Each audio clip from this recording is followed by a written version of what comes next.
With the EU LCS final just having taken place over the weekend and being a 3-2 result that was really backwards and forwards, lots of incredibly exciting, crazy plays happening in the game that could have decided it either way for each team. Okay, people are praising this as one of the most exciting, one of the best finals we've had in LCS, especially in Europe. But there's a debate raging on Reddit over a comment Monte Cristo, my partner at Insight and Esports, made, where he essentially said that the gist of it was that there'd be no point in him analysing this particular series because it'd just be misplays. Like, it would be like thrown barons or it'd be teleports that didn't make sense. Now, first and foremost, just to unpack what he's saying there, maybe to phrase it in a different manner, remember the way he does his analysis is he's going to take the game and he's going to break down key plays that, like, look at the decision making here, and if they could have gone this way, it could have made the game happen differently in this sense, or this was what turned the game. In that particular sense, this final, and in general a lot of the final playoff series of Unicorns of Love, wouldn't actually be very worthwhile in terms of Monte Cristo, as specifically him analysing it, because in terms of that sort of analysis, it's not like where there's a game where both teams play very well to a certain strategical philosophy and you can really pinpoint 2 or 3 points and go in great detail, like, you see what he did here, and you can see how they set this up earlier, and this particular decision here really hinged on a lot of that, because in a lot of these games it was so chaotic, so messy, that it really wasn't like that. Like, it wasn't some pre-planned thing here, and it wasn't that there was the one moment here. It was this led into this, into another mistake, into this guy did a mistake, and then this person who was winning made a mistake, but the other guy made a worse mistake, and there was a teleport here, and then this fight here was traded for a drag. Like, the whole thing actually would eventually not even be analysis at that point. Like, at this point, someone's almost asking for Monty to just recast the game and be like, oh, what an amazing run. Oh, whoa, this is exciting here. Wow, I can't believe that's happening. That would actually be fairly pointless in terms of analysis. In terms of analysis, you want to choose games which either have like an interesting strategy or a high-level move made or like a crucial mistake made. It can't just be tons of mistakes from everyone or like very few actually thought out plays or things that reflect an actual decision making or plan or rationale. That's why on that level I thought I'd just make that point first and foremost. Now then, about this final, yes, it was a very exciting final. It was very thrilling. Who could know who would win it? There were plays that were like so crazy. It was very unpredictable. Neither team looked like they knew what was going to happen next or even what they would do next in response. But this debate overall is being framed not as can it be exciting, predictable, thrilling, etc. It's whether or not this is a high-level match, whether it was a very good match, and whether it's a beneficial thing for the scene that these sorts of teams play this way and this sort of a match occurs. Part of the style of play, I want to make this point before I go too in-depth. Part of the reason why I think it is actually fair, just on the most base level, to make a criticism of these teams here, is because I don't think that you can take the conclusion that because these two teams made the final and did both play a very chaotic, to some degrees, one-dimensional style of lots of skirmishing, lots of fighting. The reason why I think this needs to be made as an initial point is that that has not borne out that strategically the best style right now, the most effective, is this non-stop fighting, non-stop aggression, tower diving, chaotic style. It has not borne out that that is the best style currently in the meta game, or even for EU, because, you know, EU's predictably used to be characterized as having this stale meta of like slow and a long laning phase that builds up and the junkers can set stuff up. That might be the stereotype, but it's not that this new style is broken, that like when OMG came into the Chinese scene and broke WE's reign of a similar style. It's not like that at all. I would say first and foremost, part of the reason why this style of play from Unicorns Love, Fnatic, has been particularly effective, Gambit to a lesser degree, is actually just because the teams that play the more passive decision-making style in general have been pretty fucking bad this split. Like, the two most obvious ones is Elements, because when they were Alliance, they were excellent at that, actually, and they had the high mechanical skill to go along with it, where it actually meant that, I mean, they weren't super good at decision-making, but they were super good at that passive style that neutralized a lot of this aggressive fighting style, which you saw them overcome from when they'd lost to Roccat in the first split. In the summer split, that was all overcome. Roccat themselves with this new lineup tried to play that more passive style, didn't work, and they had a lot of problems in terms of players having any level of performance levels. They couldn't even execute it. And then SK had some of the lot of strategical things. I think they had most of the success, and then they happened to fall in this one best of 5 to it. It's not like they got beaten by it. If they'd gotten beaten 3-0, then maybe you can start to make this case like, even though that's one series, it was quite conclusive. And this, no, they lost essentially one game that mattered, and there were other games where maybe they got drawn into some of that. So it's interesting. I don't think that that's conclusively been proven. So I want to make that point at the outset. Now then, talking about this particular style of play. So the big problem here is that when we're talking about Unicorns of Love, we're talking about Fnatic. Hey, let's even throw in Tip there, maybe even Gambit if we want to expand it a bit further. The big problem is if we want to frame this in terms of playing the right way and international context of like if these had to go against the best Korean teams, here's the thing. In that sense, they do in a sense play the wrong way. Or listen, the problem with that is I know what that means, and a lot of people who understand game theory will understand. But when I say the right way or the wrong way, really a better way to say it is there is no right or wrong way. Therefore, what we really mean is the most effective way, the way that makes the most intelligent sense, the one that's the most reliable way you can play, the one that's the best to improve upon and progress and evolve. In this sense, we're talking about the wrong way. So we'll just say a more inefficient way is how they play. These teams tend to make it, particularly when we're talking about Unicorns of Love and Fnatic, kind of a war of attrition. Unicorns of Love especially are the extreme of this because they have players that are worse than Fnatic's. They make it a war of attrition. They make the game very chaotic and messy so that they can try and ride out this chaotic, messy scenario where there's a million decisions could be made at any second, a million mistakes can be made, and even the other team who might be very good, might even have better players, will make these weird decisions. From that chaos, they're relying that their gamble is that they're going to make a few better decisions or a few better of the crazy plays, or that reacting on pure instinct in this scenario, it's very difficult to assess all the factors and make a clean-cut decision, that they'll somehow get the better of it. And they don't always remember. They had a 3-2 series with SK, they had a 3-2 series for Fnatic. They don't always get the better of it. Sometimes they do, sometimes they don't. Sometimes these were like really on a knife edge, and they couldn't even know themselves if it would work. So it's not reliable, it's not predictable, and it's not easy to improve within this style of play. That's a key point to make. Just look at that fight that Unicorns of Love had in, I think it was game 2. It was either game 2 or game 3 against Gambit, where a 2v1 against the AD carry of Gambit gets turned into a... Was it a Gambit? I think it was Gambit, yeah. It gets turned into a fight where it then turns into a 2v3 from the others, and then into a 3v2 from the others, and eventually every single player has been drawn down into this bottom side of the jungle, but not at the same time, not in a 5v5, not choosing when to engage or choosing how to disengage or choosing to go re-engage on a fight that you think you can then turn. But it's like 2 by 2, they all come in, and somehow this massive fight, prolonged skirmish goes on all across this jungle, where at the end of it, amazingly, Unicorns will have come out the victor of it, but they could not have known that. There's like knife-edge plays, it's fucking all over the place, there's vision, not vision for certain people, someone throws an ult, misses it, someone comes in with this ability, comes over, and then another person comes in when you think the fight's going to end.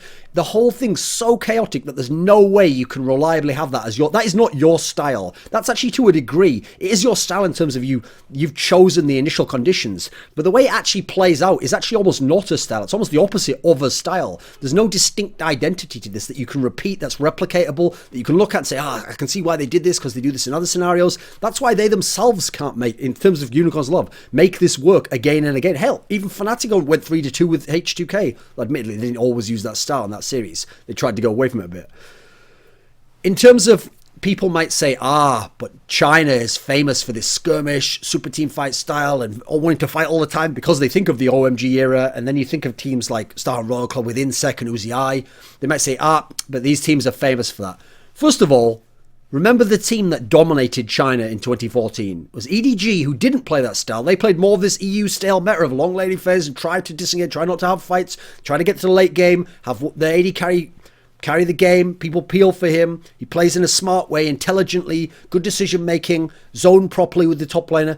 They didn't do any of the shit that's this style here. So first of all, that wasn't even the most effective style for China, but it's true, Chinese teams have been effective with this style internationally. So OMG in 2013 taking that game off SKT, OMG in 2014 bullying out Najim Whiteshield, who was a defensive team.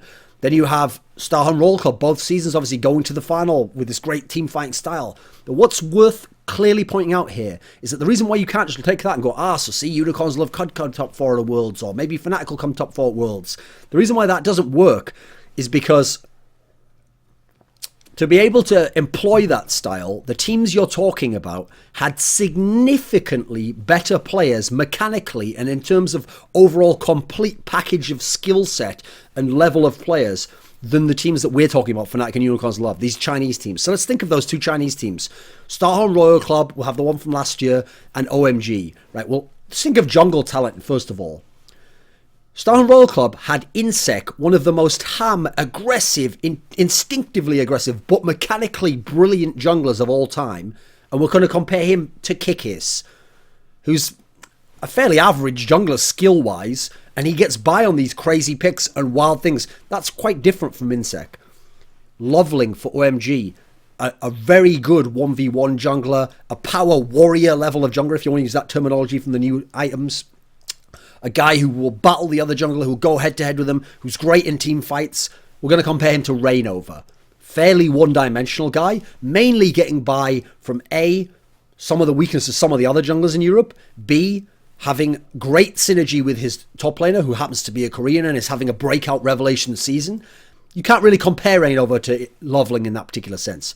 Let's look at AD carries, shall we? So we have San for OMG. Often much bemoaned, and yet San, in many ways, before Sneaky's carry period, Sneaky basically played like an American San.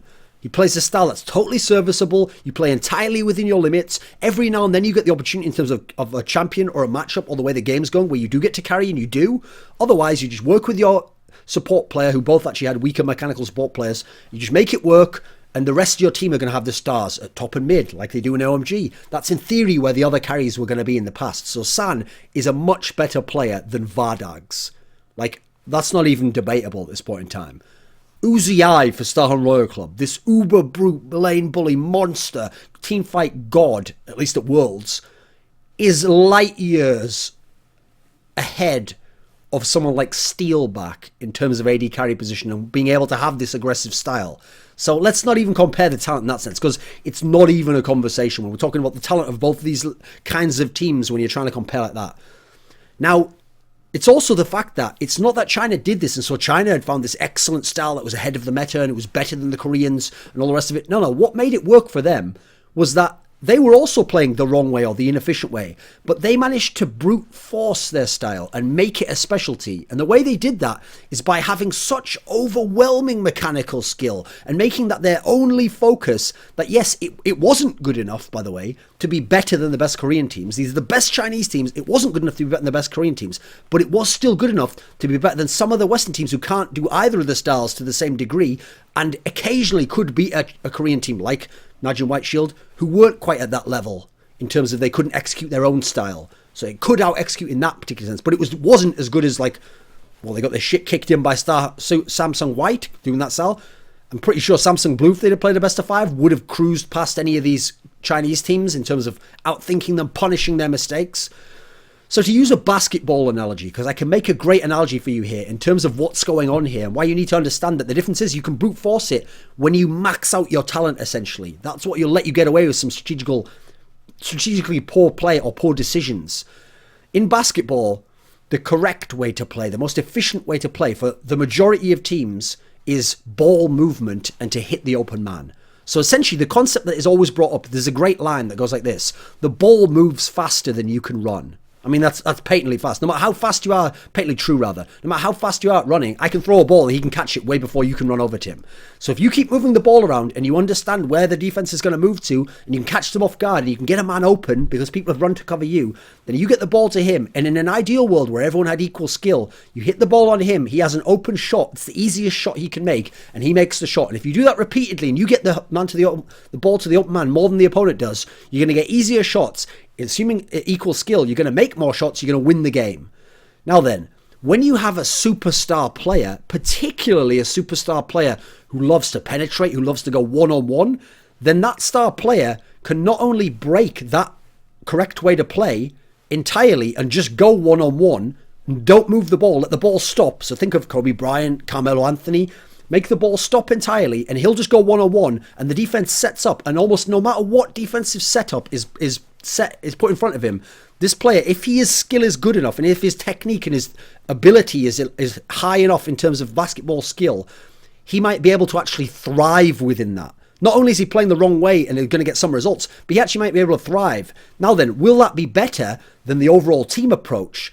Now you have to be the best players of all time to make that work, otherwise it won't. Like, actually, in the better team approach would be something like what the Spurs play, where they just move the ball and they make everyone a part. That's why the Spurs have had all those 50-game seasons, like 14 in a row or something insane. They've had all those finals, all those titles. But if you really do have the godlike star, like a Michael Jordan, a Larry Bird, or obviously Kobe Bryant most recently, then these players, if you really are talking like top 10, top 15 players of all time, now listen, these players are so exceptional. You can play the wrong way. You can break it initially to get them to play because they're so good, they might make a better play than these other things. But in general, if you had equal talent, that's the key thing, because once we get to the top level, all these players are mechanical monsters and some of the best players in the world on all these teams. Playing the correct way, the most efficient way, is going to be the better route and is easier to improve upon. You can't just throw it to this one guy and hope he makes miracles, because what happens if then you're playing against a team who has a team approach, but then better players even than your star player? That's where the problem's going to come. So likewise, there's another aspect where this happens. In general, in theory, if you had all equal players at every position in basketball, the correct play would always be to play outside in, get the ball on the outside of the perimeter, get position down low, throw it in, and then have your center make all the shots, because he's going to be making the shots closest to the basket. They're going to be the highest percentage shots. But obviously, that's only in a world where we have equal positions and equal strength there. In a world where our center is weak, our low post player, but our best players are high three-point shooters, now it's better off to keep the ball inside out. So we throw out, so we're getting more open looks for our outside shooters who make higher percentage shots in terms of that, and we can force an outside perimeter game and we can win that way. But again, if we were playing a team that had outside shooters like that, but they only used them sparingly and they had a down low monster, we'd get ripped apart and their style would be more effective than ours, playing the way ideally it's supposed to be. That's the difference between like orthodox and unorthodox play in terms of understanding the game theory of how it's going to work with your personality, your skill set. Now then, people might ask along these lines as a corollary point, okay, but is it really that it's weaker or it's worse, or is it just different in terms of the style of play? Now, I understand what you're saying there, because as I've outlined here, there are times when it can be more effective depending on the circumstances, or it can just be a different approach that can work for you. But my point, as I've repeatedly emphasized with these examples, is that if we're talking about they can match your mechanical skill, they can match your overall strengths that you need to use to brute force and need to be your advantages, then actually it does become worse overall as a general theory. Like, think about it this way. Imagine that instead of Unicorns of Love being the team that's doing this chaotic style, it's the TSM team of now that's doing it. The TSM team that has Dyrus, Bjergsen, Santorin, Lustboy, Wild Turtle. So a skilled team. In terms of Western teams, one of the more skilled lineups. If this team was the one playing a chaotic, aggressive style, and we were comparing them directly with the Unicorns of Love talent level team, where aside from Power of Evil, the rest are fairly middling players in general. Yeah, Hylissang seems to be becoming a revelation, seems to be improving, but aside from Power of Evil, there's not really elite players at these positions. So less talent for sure. If they were the ones playing the more effective way, the more team-based one, trying to rotations and decisions, yes, I agree the talent on the TSM side would outweigh it enough that I think that they actually would win these matchups and would get better results in the long run. But if we go the other way, and it's as it is now, and we have TSM with more talent, but trying to play the right way and trying to play a smart way with decision-making and understanding of the game, versus a Unicorns of Love that has less talent, is trying to brute force it and play chaotically in this crazy style, then actually I'll say that the TSM team was better and will get better results in the long run than the Unicorns of Love team is. That's a great example there of the difference between the factors. Now then, let me think. So people will bring up the historical example, okay, of Moscow 5.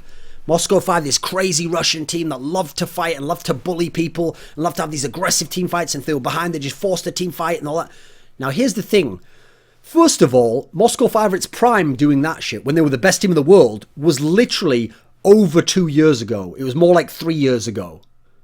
So that's not really a great example, is it? The game has evolved incredibly in terms of strategical understanding of the game, of decision-making, of shot calling, of how to put pressure on the map, objective control, dragon control, baron control, when to force fights, how to disengage. Disengage comps have become much more fluid since then. How to use pick comps to create fights that aren't full 5v5s when you don't want to do that when the other team's got a better team fighting comp. The understanding of the game has moved way beyond that, so that style, even with those players, wouldn't be as effective now. Even Gambit's style we saw wasn't as effective as it went into the Gambit era from Moscow 5. Then they just became a good Western team and one of the best Western teams. And suddenly they were dropping down, now just one of the best European teams. It was even showing through their own career how it became less effective. Secondly, when you talk about Moscow 5, Don't ever conflate them with Unicorns of Love in as much as, well, they did crazy picks and they just fought all the time. Yeah, you know what? Moscow 5 were utterly fucking phenomenal at their timing of how to fight. As in, when a team fight's going to start, knowing how to engage it, knowing within a fight how to disengage, then re-engage when you know you can turn a fight, how to pull out of a fight in terms of one player, so that famously Alex Ich, so that you pull enemy carries towards you, and then your front line jumps on them and zones them off, and then you get all the kills and you re-engage. In terms of knowing an intuitive sense of who to focus in a fight, because that's the key thing about this final of Fnatic and Unicorns of Love, especially Unicorns of Love. Some of those fights, the focus was non-existent. It almost felt just totally random, as there was no communication and people were just attacking and you were just hoping that somehow the right people died in the right order and then you won the fight, but you didn't even know what you were doing. Moscow 5 had a fucking amazing sense for who to focus, in what order, with what abilities we have, how to use the cooldowns. They were very, very good. Now, not in a very conscious sense, but very amazing intuitive sense. The reason why I always say it's a natural intuitive sense is because this cannot just be replicated. This was something special within that team that we've maybe even never seen since, in terms of the level of just intuitive sense they had. It wasn't drilled in by a coach. It wasn't pre-planned. It wasn't set out of a hierarchy. This is how it's going to go. They just somehow had this special way of playing in that sense. So don't just imagine, that's very condescending actually, to imagine that Unicorns Love had it just because they pick wacky things and fight all the time. That's on the very most base level similar to Moscow 5. Moscow 5 was executing at a high level because of their strengths that are much above and beyond what Unicorns Love have as a strength. Now, even you want to talk about another team that's a better example of this in terms of Unicorns Love style, but not as bad as Unicorns Love, with more logic to it, is the Roccat team of 2014. They love to fight all the time. They love to make these skirmishes all the time. They love to get into the jungle and battle people there, and Junkers would find people, and they'd have these fights, and they had fairly weak players, right? But even they had some logic to it. Their picks had a special rationale as to how they were going to win the game or when they were going to attack the opponent, and they understood how to engage the fights. It wasn't as random. But even then, Roccat wasn't on the level of, again, Moscow 5. People used to compare Roccat to a Neo Moscow 5 or Gambit, that they were like the new edition of them. But look at Roccat, and how did they lose out in 2014? Well, here we go. This is going to be a great example of the problem Unicorns of Love and Fnatic teams are going to run into. So in the summer split, after all that great performance, Roccat got into the playoffs and they beat Gambit. So they beat Gambit at their own game. Then they went to the semi-finals. Do you remember what happened in the semi-finals? An SK team, who actually didn't have a whole lot of mad skill themselves, were very good at decision-making, and the best strategical team picked Roccat apart, punished them for their fighting when it was at the wrong time, and any mistakes they made, and just won the game purely off the mental edge. Then Roccat were out. Then you go to the summer split. Now, in the semi-finals in the summer split, Roccat plays against Fnatic. Now, Fnatic aren't some great strategical team to do that. They had their own very specific style, but Fnatic love to skirmish. They love to fight. They love to get in there, and they have very skilled players. They had much more skilled players than Roccat. So now, what Roccat wants to do in their style, they're going to engage. They're playing a team that's got better players, better at that style, better chemistry, and unsurprisingly, that's why Roccat lose, and they couldn't win. Familiar with when Unicorns of Love here couldn't beat Fnatic now. Even Roccat of that team, which was a better team at that style than Unicorns of Love are now, couldn't manage it, which might sound counterintuitive because they made it to the final Unicorns of Love, whereas Roccat didn't, but there was better teams at the time in Europe. Let's just say that. Just the way it is.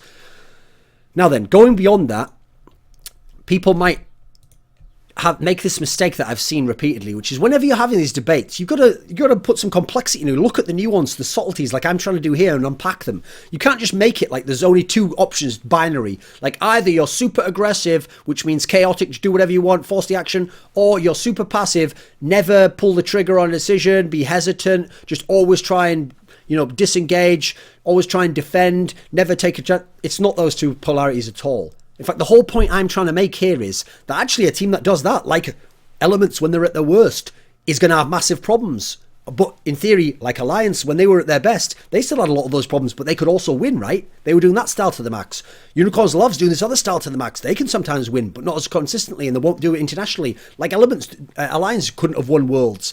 But someone like TSM now is more in the middle. That's the whole point. They will fight sometimes, they will battle sometimes, but in general, they're leaning more towards trying to play the more efficient way, the more efficient style. But they could do that otherwise because they've got the skill level to do it. You want to be more in the middle in general, to have the option to go either way, to have the option to integrate different aspects of it depending on the opponent you play. But in general, to lean towards the more reliable, the more easier to improve upon, the more logical, the more structured style of play that has a rationale behind it. Therefore, we can figure out why our decisions are working or aren't. So it's not the same as just describing it in that particular sense. Because when I think of playing the right way, the efficient way, I would describe it like this. Playing the right way is when you correctly assess risk-reward ratios. So you figure out which ones are worth taking. Or, for example, if you're at a poor point in the game that's really drastic, where you're going to lose and just get choked out, now you find the scenario that is very high risk, but also very high reward and can get back in the game. That's how you assess it. But otherwise, building on openings and advantages that you get, that's when you have any kind of ability to get a lead, or you have a lead and you're going to work off it. And when you're behind, minimizing deficits, figuring out with intelligent decision making how to get back into a game without having to take a mad fight where you're behind, and figure out just a strategic thing that gives you a positioning advantage, or one player gets slightly ahead in a lane, whatever it takes. This is the start. This is a much better approach to becoming not only the best team in your region, EU or NA, but to become a relevant international team. Because you're not going to get the players like a Chinese team that you're talking about, the best Chinese teams, that's going to be able to do it. And remember, even they couldn't do it versus the Koreans that we're really talking about here. Your team's not going to be able to get to that level to be able to pull that off versus the best Koreans. And even these example we're giving of Star World Cup, etc., couldn't do it either. Now, going beyond that, there's a big issue. I mean, just to make that point again, it's not that these teams can't be viable and effective or even relevant within their regions. They can. We've seen it. It's that internationally, when we're talking about the top level, they're not going to be relevant. They're just not. The best they could do is have a little upset. That's about it. Now, unfortunately, this debate always leads back into a kind of thinking that I see repeated again and again on Reddit, particularly from people who, as far as I tell, seem to have some sort of axe to grind against Korea and the notion that Korea is the best, and analysts' love of Korean League of Legends. And it always goes like this. How come a messy game like that with all mistakes in the West is always like called out as shit and like messy, but then when Koreans have a game where they make all mistakes and they fuck up all the time, people are like, wow, what an amazing game, like both teams played great there. I mean, first of all, the way that mischaracterizes the way those games are analyzed is so fucked up. Secondly, luckily, we don't have to just look at your words on paper there. We can go with our eyes and watch the game. We can see that when Jin Air plays against SKT, and it's this incredible back and forwards game and crazy plays here and an amazing play here, and then this team comes back into it. We can see that, yes, there are mistakes, but first of all, there might be like 3 key mistakes in the whole game. In a Unicorns Love versus Fnatic or Unicorns Love versus Gambit game in the playoffs here, there might have been 30 mistakes, 20 mistakes. So first of all, the scale is very important to understand there. Therefore, the criticism is going to be far less.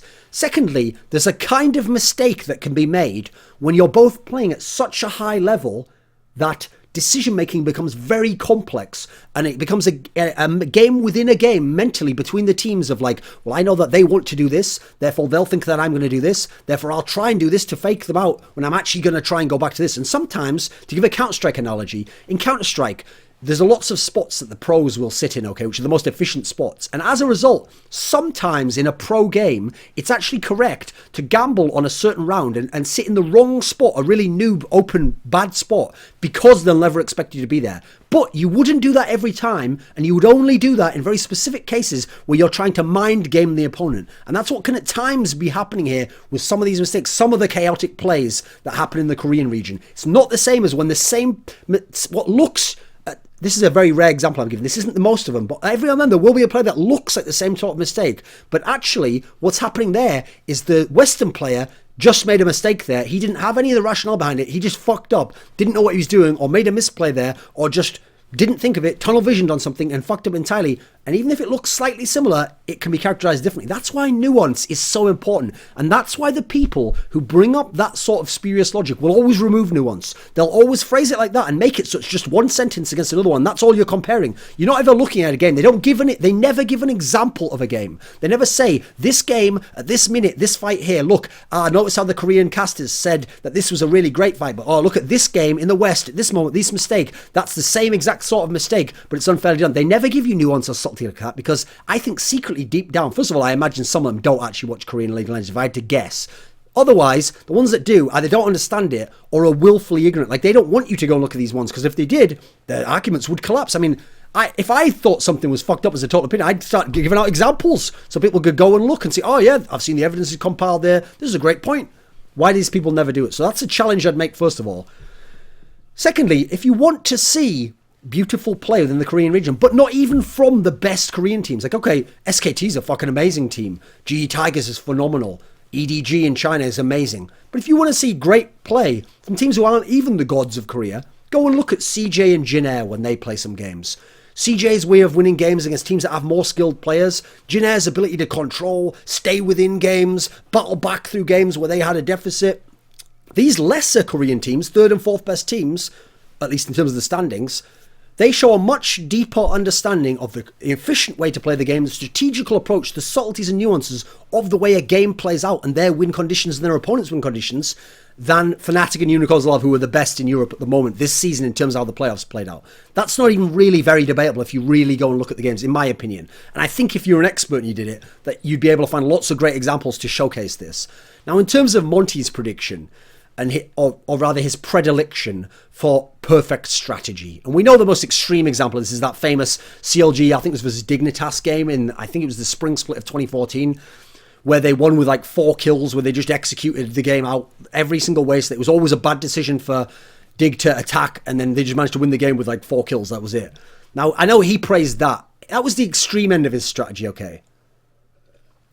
But I understand it. I have myself a leaning towards beautiful play, especially executed tactical play. So in basketball, it's a team like the Spurs. In CS, it was 1.6. We had a team called MTW from Denmark who was just brilliant the way they ground people down and they attacked enemies' defenses and they neutralized the strengths of the enemy. It was fucking amazing to watch. In CSGO, we had a team called Very Games who had a similar approach. They would break teams down, and the way they adapted within a round and within a game was just superlative stuff. When they won, you could totally understand and break that. You could spend hours breaking down the rationale behind how he did this and what a genius play that was. And I can see the read he made at this point beyond some of the teams that didn't have that style. So NiP had more of a straightforward, just very simplistic style, playing off star players. Remember though, they had some of the best star players. That's what made them effective.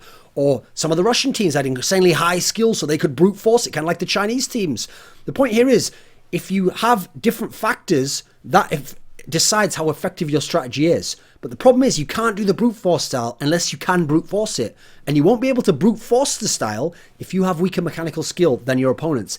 And if on top of that, they could brute force it, they have the more mechanical skill, and they're playing the correct way, you're fucked at that point in time. You're going to be irrelevant. The best you could hope for is a miracle. You're not going to win 3 series in a row. You're not going to make the semis of a Worlds. You're not going to ever beat a big Korean team in a best of 5. It's not going to happen.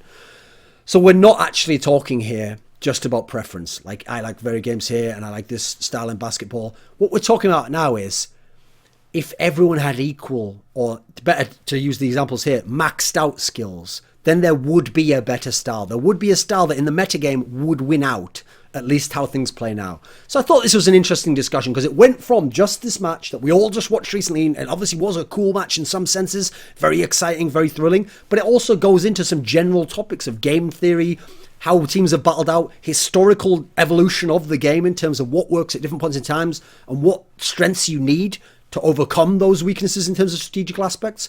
So I think that there's a lot of food for thought here, and I hope people will be more nuanced and more willing to listen to other perspectives than just to look at it and have such black and white perspectives and try and put everyone in one or two camps, because there's a huge spectrum of strategy here, and the approaches you take, it doesn't have to be one or the other. And definitely Unicorns Love style has been effective and did work and got them some success in Europe, but would it work on the international scale? I don't think it would, when we're talking about a scaled up similar level of opponent but from Korea or from China.